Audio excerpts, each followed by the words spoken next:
السلام علیکم ورحمۃ اللہ وبرکاتہ۔ امید کرتی ہوں سب خیر خیریت سے ہوں گے۔ رات کے 2 بجے پولیس نے ناکے پہ ایک نوجوان لڑکی اور لڑکے کو روکا۔ وہ موٹر بائیک پہ تھے۔ انہیں معاملہ سمجھنے میں دیر نہیں لگی۔ روک کر تھانے لے گئے۔ ہاں بی بی، کیا لگتا ہے تمہارا شوہر ہے؟ تھانے دار کے گرجدار استفسار کے سامنے لڑکی کی آواز بالکل معدوم تھی۔ وہ کسی اچھے گھر کی معصوم صورت لڑکی تھی۔ لڑکے کو، جسے باہر گاڑی میں بٹھایا گیا تھا، لایا گیا۔ یہ بی بی کیا لگتی ہے تمہاری؟ بہن ہے میری۔ اچھا بہن ہے؟ یہ کہہ کر تھانے دار نے اس کے چہرے پہ تھپڑوں کی بارش کر دی۔ کہاں سے اغوا کر کے لائے ہو اسے؟ یہ خود آئی ہے، میں نہیں لایا۔ اور پاس کھڑی لڑکی پورے قد سے ڈھہ گئی، جس کے بھروسے ساری کشتیاں جلا کر آئی تھی۔ اسے تو کسی رشتے کا پاس بھی نہ تھا۔ دونوں کم عمر تھے، نادانی کی عمر۔ پھر پولیس کے کٹاپے کا ڈر؟ ابھی تو فقط ٹریلر تھا، ایسا تو ان کے پلان میں تھا ہی نہیں۔ سب بہت سادہ تھا۔ شہنا نے بس نیند کی گولیاں گھر میں موجود باپ، ماں اور بھائی کو کھلانی تھیں۔ جب نعیم آیا تو سب گھر والے نیند کی گولیوں کے زیر اثر سو رہے تھے۔ جانوروں کا بارہ ساتھ ہی تھا۔ حفظ ماء تقدم کے طور پر نعیم نے صحن میں بندھی ہوئی بکری کے پیٹ میں پوری قوت سے گھونسا مارا۔ بکری بلبلا کر چلائی، لیکن گھر میں کوئی حرکت نہ ہوئی۔ مطلب گھر والے اب صبح سے پہلے اٹھنے والے ہی نہیں۔ وہ جلدی سے اپنے محبوب کے ساتھ بائیک پہ سوار ہوئی۔ یہاں سے لاہور کی بس پہ سوار ہوتے، جہاں نعیم کا دوست نکاح خواہ کے ساتھ ان کا منتظر تھا۔ نکاح کے بعد چند ماہ بعد وہ واپس آ کر ماں باپ سے معافی مانگ لیتی۔ وہ لاڈلی تھی، ماں باپ بہت محبت کرتا تھا اس سے، معاف کیوں نہ کرتا۔ سارا منصوبہ تیار تھا، لیکن اس میں پولیس کا تو ذکر بھی نہیں تھا۔ یہ تو آفت ناگہانی بن کر ٹوٹ پڑی تھی، اور اس آفت نے نعیم کو پابند سلاسل کیا۔ شہنا کے بتائے پتہ پہ پہنچے۔ گھر کے باہر ٹیوب ویل تھا۔ شہنا نے گاڑی سے اترتے ہی اس کنویں میں چھلانگ لگانے کی کوشش کی۔ سپاہیوں نے بڑی مشکل سے اسے قابو کر رکھا تھا۔ یہ سب اتنا اچانک ہوا تھا کہ لیڈی کانسٹیبل بلانے کا وقت ہی نہیں تھا۔ دروازہ کھٹکھٹایا گیا۔ سوئی ہوئی قسمت کی طرح کوئی جاگا ہی نہیں۔ اس کے تایا زاد اور خود تایا شور سن کر آئے۔ تھانے دار اسے معاملہ دریافت کیا۔ چچا کے بیٹے نے دیوار پھلانگ کر دروازہ کھولا اور سب کو گھر میں بٹھا کر کنڈی لگا دی۔ بھائی تو ابھی چھوٹا تھا۔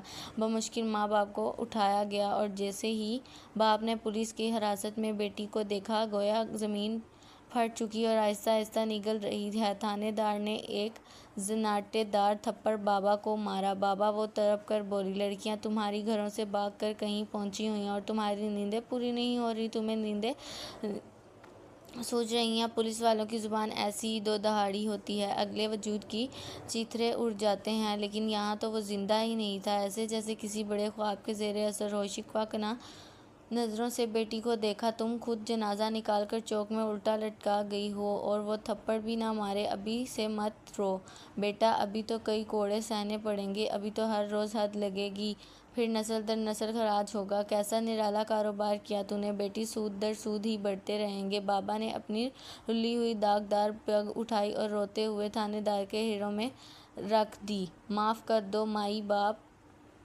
آنکھ چوک گئی تھی، بس پلک جھپک لی، نیند آ گئی۔ اس ایک پہر کی نیند نے سب کچھ چھین لیا۔ پولیس کو دے دلا کر رخصت کر دیا، لیکن اب اس گناہ کی پوٹ کا کیا کریں؟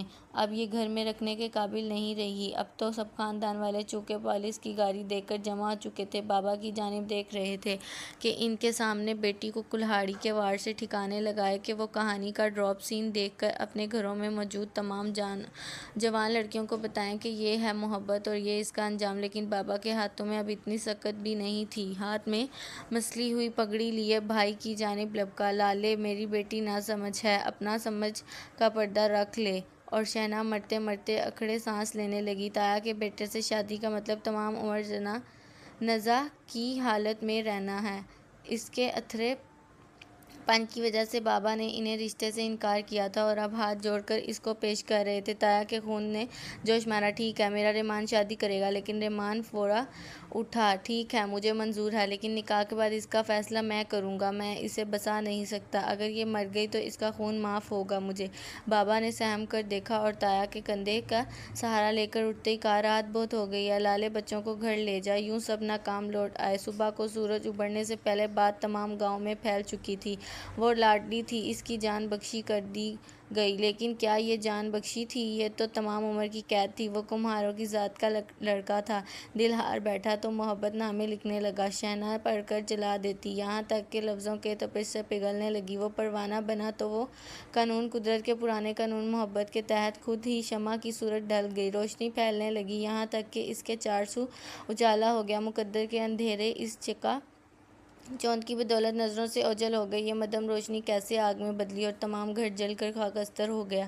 کیسے کالم مقدر میں بھر گئی؟ ماں تو بس روتی ہی رہتی، اس سے کوئی بات نہ کرتا۔ آخر کسی رشتے کروانے والی کی مدد سے دور دراز کے گاؤں میں اس کی رخصتی اسے تنبیہ کے ساتھ کر دی گئی کہ تم ہمارے لیے مر گئی اور ہم تمہارے لیے۔ اس نے کبھی پلٹ کر نہ دیکھا۔ شوہر خوب قدر کرتا، کبھی نعیم کی یاد آتی تو آنسو خود بخود بہہ نکلتے، پوچھنے پہ میک اپ کی یاد کا بہانہ کرتی، میکے کی یاد کا بہانہ کرتی، روندی یاراں نوں لے کے نہ پراواں دا۔ نعیم کو اس کے بھائیوں نے بیرون ملک بھیج دیا تھا کہ یہاں اس کی جان کو خطرہ تھا، اور وہ دنیا کا آخری مرد بھی ہوتا تو چودھریوں کی بیٹی اسے نہ ملتی۔ یہ قانون تھا جو کبھی نہیں بدل سکتا۔ اللہ نے اسے پیاری سی بیٹی سے نوازا، اتنی مہلت تھی بس، کسی نے اس کے شوہر کے سامنے اس کا ماضی کھول کر رکھ دیا۔ رسوائی پیچھا کرتے کرتے گھر تک پہنچائی۔ غیرت مندوں نے بڑا غیرت مند مرد ڈھونڈا تھا اس کے لیے، وہ اس کا باپ نہیں تھا جو معاف کر دیتا۔ طلاق کا داغ لے کر وہ اسی دہلیز پہ واپس آ گئی جسے پھلانگنے کا گناہ کر چکی تھی اور جس کی سزا ختم ہی نہ ہوتی تھی۔ چند مہینے کی صدف کو لے کر واپس آ گئی۔ باپ نے دنیا سے رخصت ہونے سے پہلے ہاتھ